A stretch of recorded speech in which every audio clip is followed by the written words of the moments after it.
Hello and welcome to Business Class.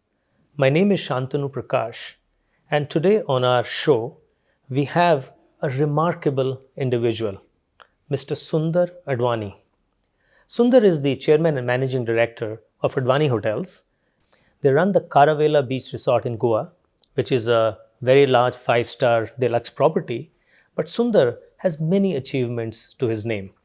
He is the person who brought the Holiday Inn brand to India, as well as the Ramada brand to the country, and is known as the pioneer of the casino business in the country. I still have to ask you, how did you manage to get a casino license? But I'll save that for later. Also, Sunder was till recently the chairman of the World Travel and Tourism Council, which is a London-based think tank of the travel and tourism industry. And he is a very young, 81-year-old energetic entrepreneur who just wrote his autobiography called, very interestingly, Even Against All Odds. Sunder, welcome to the show. It's really a privilege to have you with us today. Thank you for having me here. So let me start by asking you, how did you get that casino license?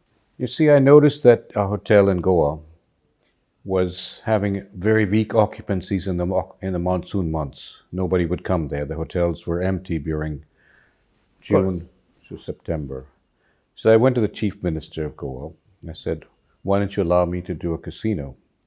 That would mean that people would come throughout the year.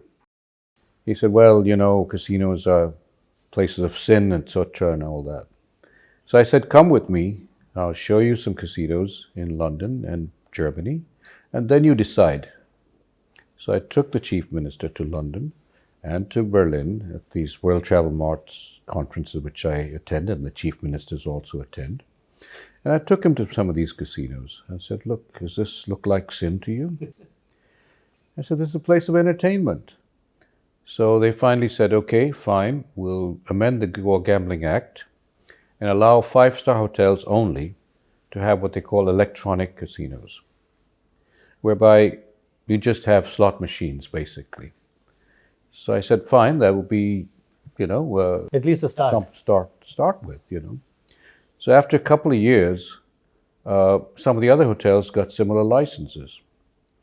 So I didn't have a USP anymore, because when we had the license, even the Miss Women India contest moved to our hotel. Mr. Shwarya Rai and Sushmita were crowned in my hotel because they were invited to be that Miss Femina contest. So a few years later, I went to the chief minister. I said, look, this is just half a casino. Why don't you let me do the full thing?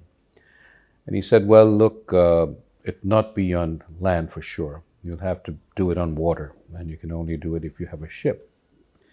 So again, he amended the Gambling Act to say that if it's an ocean-going ship, you can have a casino on board, as long as people don't gamble while it's docked to the land. And that was the story of the first casino license. But something tells me, Sunder, that this whole ingenious solution of having the casino on the ship and the ship would move around and you would stop gambling when it came near land was what we typically call the Indian jugaad solution to something that can't be done. And I'm sure that is also, or that solution also came from you. Well, I'd seen some riverboat casinos in New Orleans and some other parts of the US where they, in fact, outside Chicago, they would just get into a big ship. You just circle around, and it takes about 2,000 people, and they come out after half an hour, and then another group joins in. So it's not something that hasn't been done before. I'd seen this somewhere else.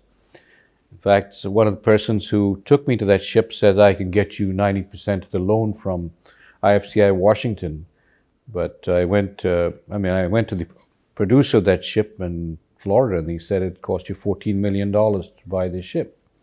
That was more than I could afford, so I gave up on that idea. So your life, interestingly, Sunder, has been about creative deal making, if I were to use the term.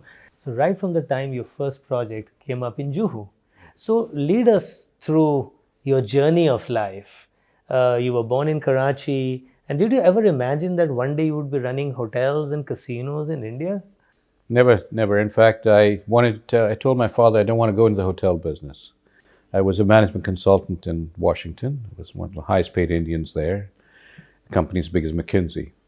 And I quit my job to come back to help my father to move to India. And I really didn't have any idea that I would be in the hotel business at all. So let's explore this a little deeper. I know that you had some of the best education that the world can offer anyone. You did boarding school in UK, you went to Wharton Business School in Philadelphia, and then working in McKinsey. And usually it's very difficult to get out of that golden cage. So must have been a very compelling reason. Or how did your dad sell this idea to you to come back to India, which was not the best destination? People think of India at those times as hardship posting.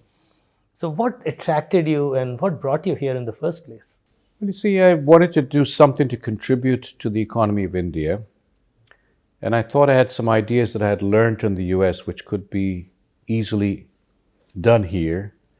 And basically, I felt that as an Indian in those days, you had a glass ceiling. I couldn't earn, hopefully, $50,000 a year. That was supposed to be the ceiling for I could expect to get to. I was earning about $13,000 a year, which was one of the highest paid Indians in 1966, long ago. So I was living it up at the Watergate Apartments. I had just no desire to come back, but I wanted to do something for India because my father had to move. And I basically said, as the eldest son, to do something for him, that I could help him to do that. And really, being an economist, I thought that the best way to do something for India would be to help them to earn foreign exchange. And tourism is one area which we could actually capitalize on because people come to a country, they spend money, they make friends. Later on, they come and make investments in that country. That brings more foreign direct investments. In those days, you needed a P form, if you recall, to go outside India. You got $50, that's all you could get. And there was such a huge, ban on imports that you couldn't buy anything from abroad because of the shortage of foreign exchange. I said, why don't I help them solve this problem? And let me do something for a country that is new. I always like to create new things. I'm not a guy who loves to operate things. I like to do new things which have never been thought of before. Sundar, you were, as you say, the highest paid Indian in McKinsey. But it was Yes, still, the company as big as McKinsey. But it was still $13,000. Hardly the capital that you need to set up a hotel. So how did you manage to, get this deal together? That must be an interesting story. It's a very difficult time I had to go through because I didn't know many people in India when I came here. And very fortunately, my father found a good site, which is right next to the Sun and Sand Hotel in Bombay. And I got somehow the owner of the land to say that he wanted to do a joint venture with us, whereby we would supply the management expertise and also some funds, and he would contribute the land as part of the deal. Very smart move because then you don't have to buy the land. That's right. But unfortunately, there was a broker in between who played smart and saw that the Holiday Inn man has come and approved this as a Holiday Inn. So he told the landowner, why are you going in for an uncertain partnership? Sell the land. And I didn't have 20 lakhs of rupees that she wanted to buy the land. And he said, you pay 10% down and the balance in 30 days. Otherwise, you lose this property. I couldn't afford to lose the property because I'd got a guy 10,000 miles away to come and approve it. And now, to say that I don't have the money, it just, my whole dreams of building a hotel in India would just go down the tube. So somehow the other, I had Mr. H.T. Parekh, who was the chairman of ICICI, who introduced me to several industrialists. He wrote letters to them, called them up, and so I went to see them. Mr. Birla said, one of his people said, we don't deal in meat or alcohol, There were others who said, look, we don't know anything about the hotel business. What's Holiday Inn? Never heard of it, you know. Even went to see Shapoorji Pallonji, Mr. Pallan Mistry, and a lukewarm response there. So it was just, I talked to about at least 15 different industrialists at that time. Kamani, engineering, etc. Then finally, fortunately, I got Mr. Vijayapat Singhania interested. He said, I'm interested, but one condition. You won't own any shares in this hotel. You'll be my managing director. I'll build another dozen hotels, but you won't have any stake. I said, I didn't come here to work for anybody Why would else. you do it? Yeah. Fortunately for me, my younger brother was at Cornell and he had a roommate who was owning the Claridge's Hotel in Delhi. So he said, let's do this together as a partnership. So I thought this was great, you know, a guy who speaks my language and who's known my brother would be a great partner. And so Ramesh Khanna and myself, we went along for 3-4 years, and his family put most of the money. And then we got the Maharaj of Gwalior involved, and I knew Mother Rao Scindia also from, he wanted to build a Holiday Inn in Bombay, etc. And I got him involved. He put 3 lakhs rupees and became a director. And Bapji, Maharaj of Jodhpur, also joined, and he also put 3 lakhs and he became a director of our company. And slowly, few other friends that I had met joined, and we could put this together and go for a public issue. The first public issue for a hotel company was my company, Eastern International Hotels. So what's interesting is that yours was a startup where, as a founder, which is very similar to today, where the founder has the idea and the intellectual property, but doesn't have all the capital. But now you have all these funds and angel investors and private equity. And at that time, fundraising was all about knocking on a door and talking to people. That's right. Absolutely right. So, you know, some of the young people who set up companies now and, you know, doing a startup right now is like the hot thing to do, the in thing to do. Sometimes I see that they focus more on the Excel sheet and the business plan, and they don't focus enough on relationships. Your own life, relationships, how to deal with people, has been a very important part of the way your life has evolved.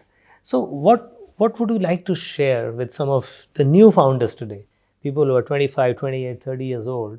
How important do you think relationships are, and how do you nurture and how do you build this thing that you call trust? Because you had breakups in the past as well with your partners, right? So what have you learned from these episodes in your life?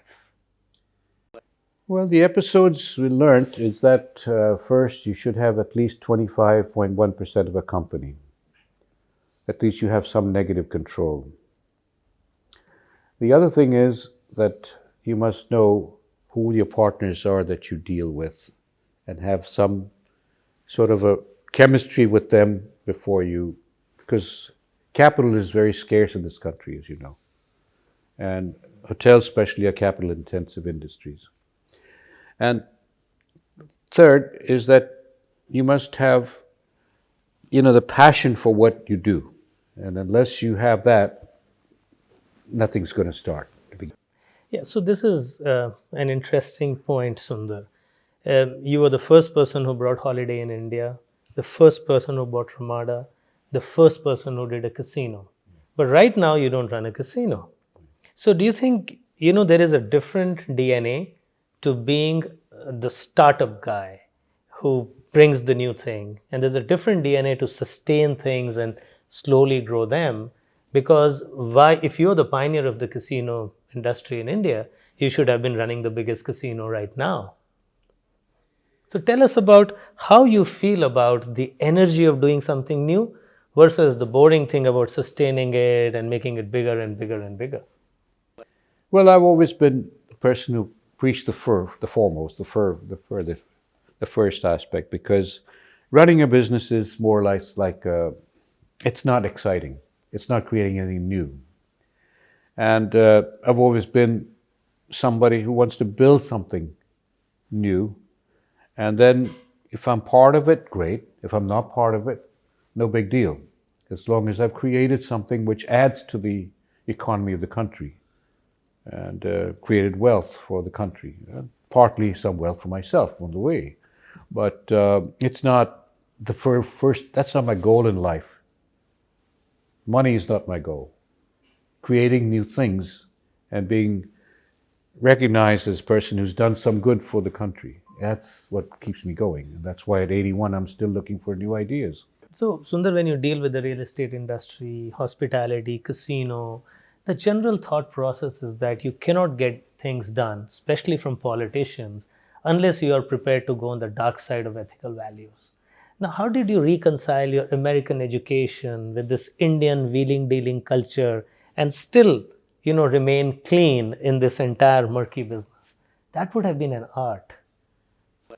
It was very hard, and especially since American corporations have a clause in there that you cannot bribe any official, and I was part of Holiday Inn and part of Ramada.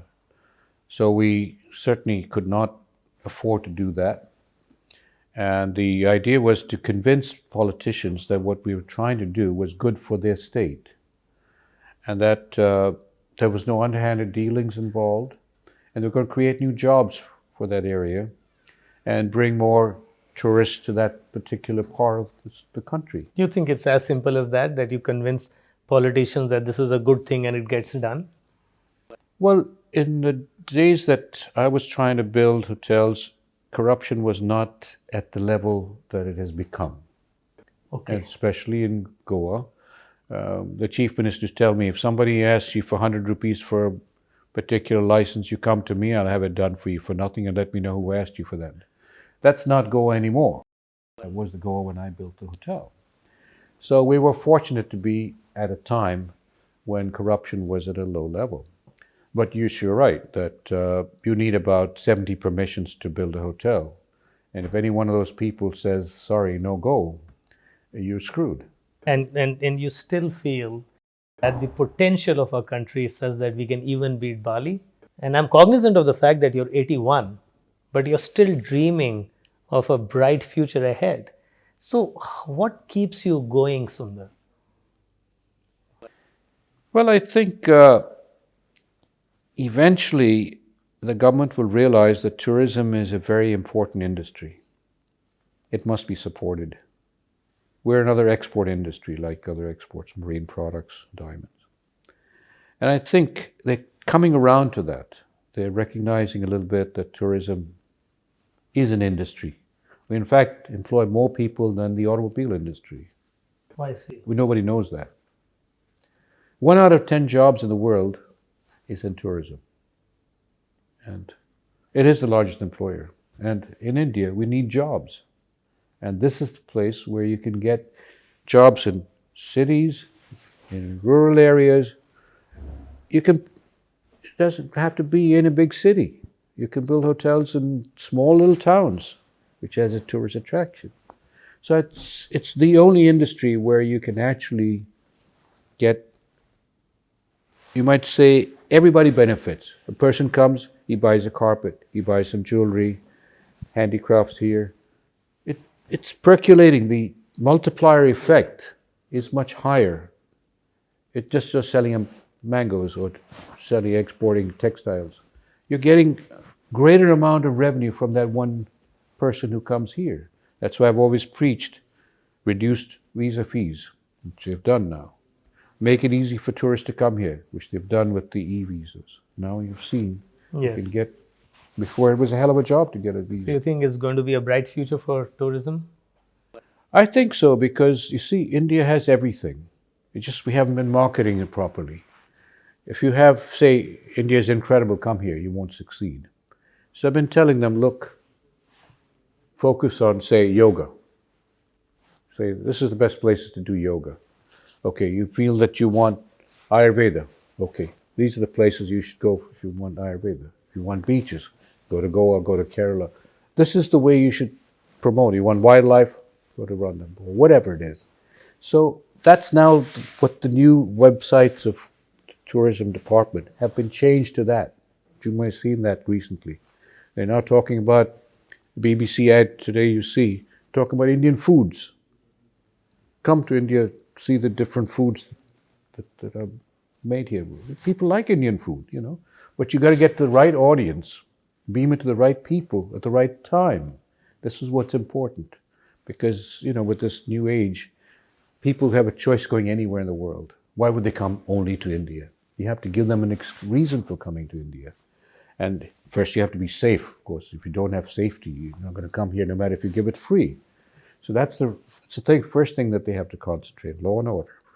But then they have to be able to convey that message to the right people. And that's what I think they've now got 2,500 crores for tourism promotion. Prime Minister has been very generous in giving that amount to the tourism department. Sundar, you just wrote a book, and very interesting title, Even Against All Odds. What is the central message of the book, and why did you write this book?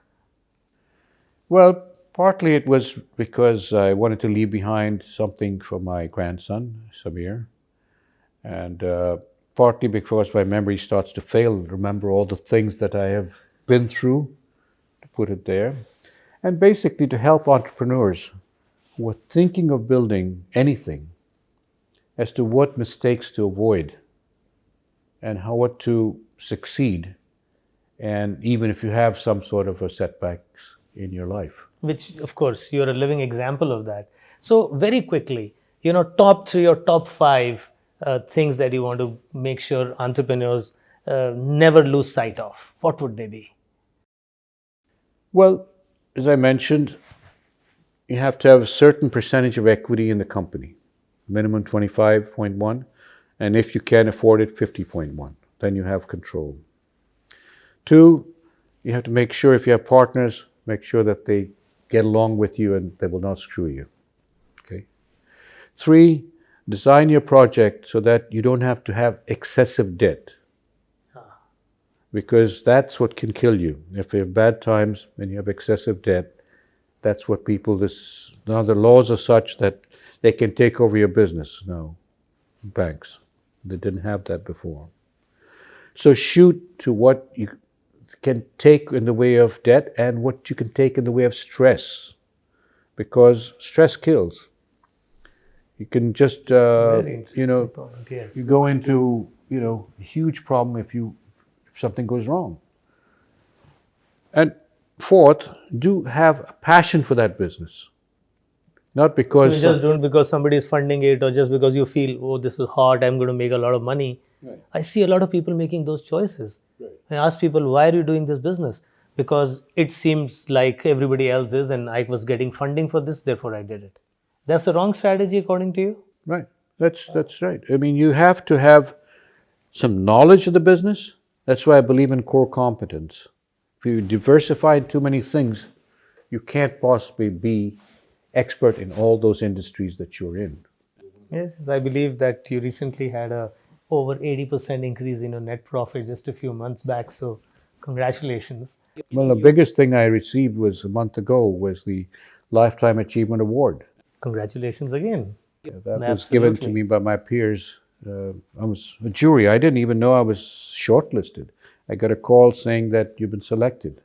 And there's people who are in the industry who are selected. That would be really make you proud of the achievement that's that you've what done. we work for, is recognition. And it's not money, it's being rewarded for something. Somebody knows that you did something and can say, okay, this person deserves this particular award, which was given to me actually in Delhi. Lastly, Sundar, you've been with all these industry councils, and the travel and tourism industry over the past 5-7 years has gone through a huge digital transformation. So from Make My Trip to the Oyo rooms to Airbnb, everything is changing. This is not the hotel industry that you entered in the 60s. Right. It's a very different landscape today. So what are your views on what the future looks like for the travel and tourism business?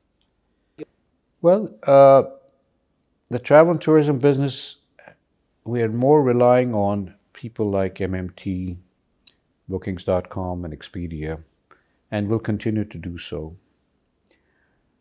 It's an easy way to get business for a hotel, and people trust those reviews more than they can trust advertising. If we do it ourselves, saying we're the greatest, nobody's going to believe that. And as a result, I think people are getting more knowledgeable about the product before they get here. And that's going to continue to make more hotels have to think how they can reach that client through these means, having their own websites, doing some sort of a promotion on these various OTAs, and give them certain incentives, I'm not saying necessarily just discounts, but, like a loyalty program, etc. And you have to think about that's the way to go in the future. And the old way of selling, having a whole bunch of people going and calling on corporate houses, we have still to do that to get conferences. You can't without that. But weddings, for example, is a big market for us, and people like to spend money when they have weddings, so that you have to have, contacts with event planners and stuff like that to, get that kind of business. The FIT business, which is what we're losing to other countries because our GST rates are still too high. 18% is still too high compared to Thailand for 7%. People are going from here to Thailand and having weddings there and conferences there. We've got to stop that. And somehow the other, reducing the GST would help. And I've been fighting for that for the last few years. So I think the industry is going to grow, but selectively. We can have oversupply in certain cities for certain times. And eventually the demand catches up. And hopefully those oversupply situation will stop. But for the last 4 or 5 years, a lot of cities have got oversupply. Thank you so much for your advice, your mentoring, your experience, and sharing that with all of us today. Thank you very much for being with us. Thank you. Rarely do you meet a person who at the age of 81 is already planning for the next 10 to 15 years. But Sunder Advani is the kind of person who was born to be an entrepreneur and will forever remain an entrepreneur. A fascinating story of a person who doesn't take no for an answer. In fact, his brush with business has left him penniless and bankrupt several times in his life. But he's the person who's always raring to do something new. An interesting lesson from Sunder Advani's story is that the skills you need to start something are probably different from the skills that you need to sustain, build, and grow businesses. He's been the pioneer in so many different things in this country, in the travel and tourism industry. But he's still planning the next new thing. And somewhere we see in his story that he is a restless entrepreneur. Once he starts something, he's looking for the next idea rather than to build and to grow what he already had.